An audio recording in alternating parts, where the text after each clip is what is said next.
morning, folks.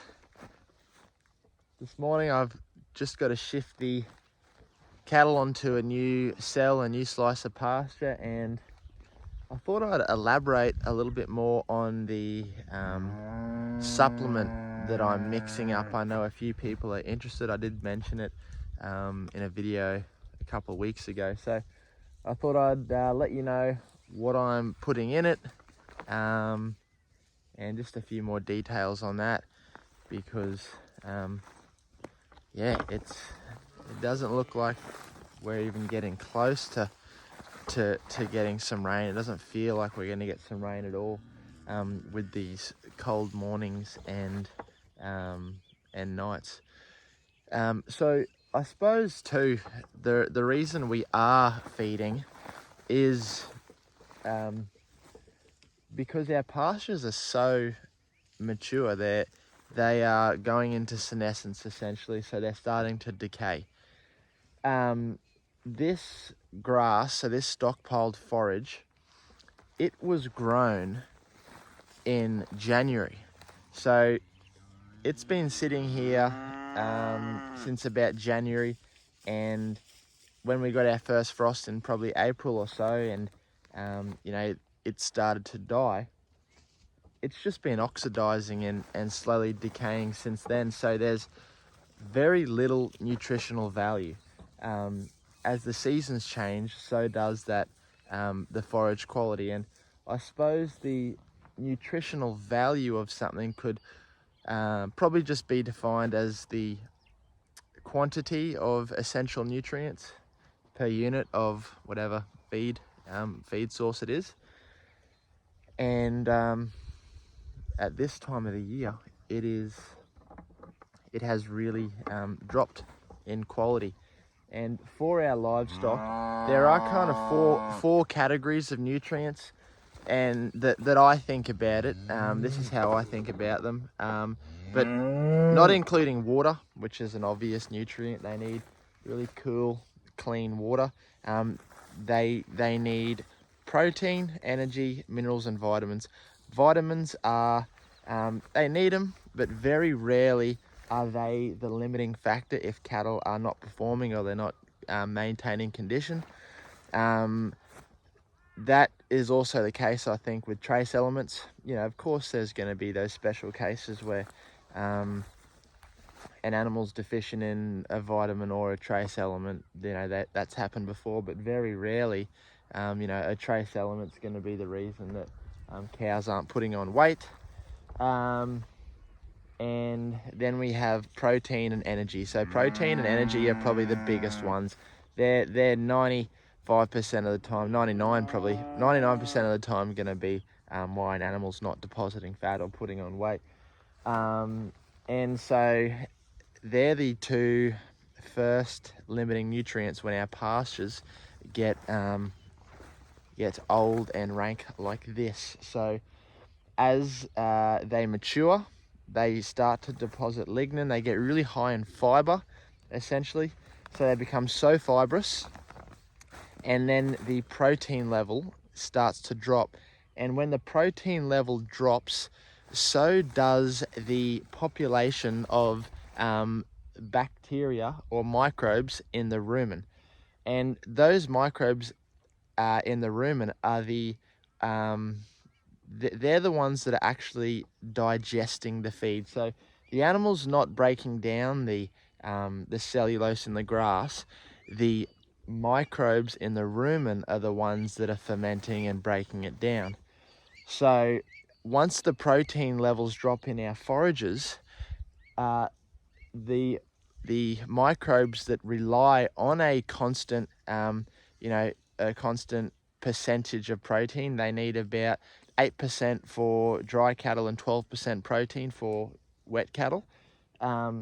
They start to drop, and when they drop, there's no one to digest this really high fiber feed, and so they become constipated. Their feed intake is reduced. So that's the protein side of things. And then once these rank pastures, they drop in a certain amount of protein, then they also start to drop in energy. Now, I go about I go about addressing that energy concern by supplementing for protein. With the protein, that just means they can consume more forage, and therefore, they can consume more energy.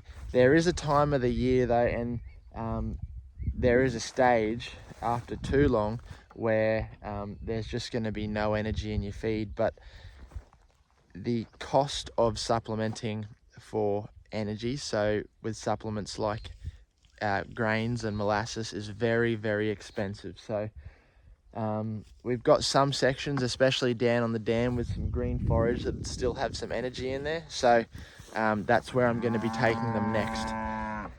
So they're the main categories of nutrients, and I'll shift the cattle, and then we can go have a look at the lick tubs and what I've got in there.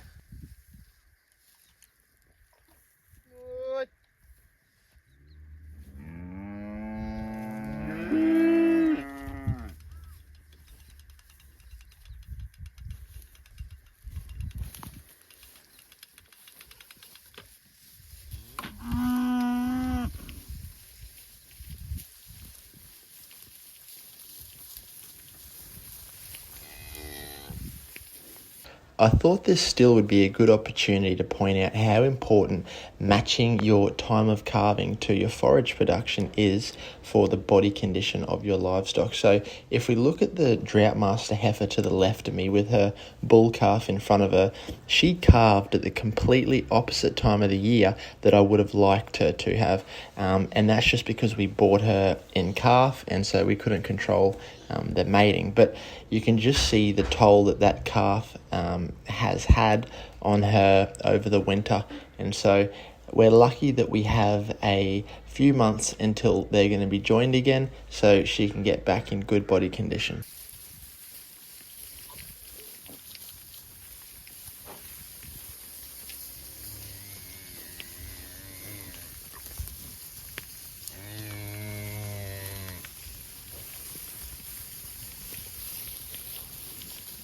So this is the lick that I've been mixing up and brewing myself. Mainly been mixing it myself because it's a bit cheaper and a little bit more cost effective if you get the raw commodities and you blend it yourself. So one thing that I didn't mention is that I did say trace minerals are very rarely a limiting factor affecting production, but the macro minerals that cattle require more of can sometimes be a limiting factor, and especially in Northern Australia, one mineral in particular. So phosphorus. Northern Australia is very deficient in phosphorus. I'm told it's because Australia is a very weathered continent, so we must have lost all of our phosphorus when the weathering occurred. So I just thought I'd mention that, and because phosphorus is part of my mineral lick. So the first ingredient is salt. Sea salt. It's just there for a limiter or moderator, just to moderate the intake of the cattle. If we want them to consume more of the lick, then we'll ease back on the salt. If we want them to slow down, we'll put more salt in. There's also some good trace elements and other benefits of salt, but for us, I suppose it's just it's a consumption moderator. The next ingredient, and I think it's worth mentioning that even though I'm not certified grass-fed, I still follow all the grass-fed guidelines, and so all the ingredients in this blend are on the registered supplement list for pasture-fed cattle here in Australia. So the second ingredient is non-GMO soybean meal. So soybean meal is our true protein source. A lot of licks will have a true protein source like canola meal, cottonseed meal, copra meal, but we've gone with soybean meal. It's about 44% protein, so it's a really good bypass protein source. It's and all that really means is that it doesn't get broken down in the rumen. It bypasses the rumen and is digested further down the digestive tract in the small intestine and abomasum. So that's our true protein source, is our soybean meal. It's got a really good amino acid profile as well, so there's a lot of benefits to it, and yeah, I like the effects that it's been having so far. So that's our true protein source. Our next ingredient is urea. So urea is a non-protein nitrogen source. So essentially those same microbes that I was talking about in the rumen, they can synthesize and create their own microbial protein when they have adequate nitrogen. So that's what the urea is for. Urea is 46% nitrogen. So they use the nitrogen from the urea to make their own protein. And so by doing that, I guess we're outsourcing labor to the microbes, and you know, we can buy urea in, which is a fairly economical protein source. So in a way, it's an indirect protein source, and it definitely helps with the cattle get a nice consistent manure pat. So yeah, urea is that's our other protein source there. Then we have GrAM, or sulfate of ammonia. So the sulfate of ammonia is in there for the sulfur component. The rumen, the stomach, the main stomach compartment of cattle, requires a nitrogen to sulfur ratio of around 12:1, and so we've got a lot of nitrogen in there through the urea and the sulfate of ammonia. So there's nitrogen in sulfate of ammonia. So we just need to ensure we've got adequate sulfur. So that's mainly what the sulfate of ammonia is in there for. The product is called GrAM, but you can get lots of different brands of sulfate of ammonia, but that's the main reason it's in there. We've then got the next ingredient is DCP, or dicalcium phosphate, and it's in there for its phosphorus content. So when we've got lactating cattle like we do at the moment, producing milk, phosphorus is really important. And as I mentioned, Northern Australia is fairly deficient in phosphorus, and something that can happen is that if they're not getting enough phosphorus from the soil, then into the plant, and then into themselves to make milk for their calves, then they will mobilize phosphorus from their bones and different parts of their body and compromise their own health to rear a calf. So we don't want any we don't want any phosphorus deficiencies, or we don't want any signs of illnesses going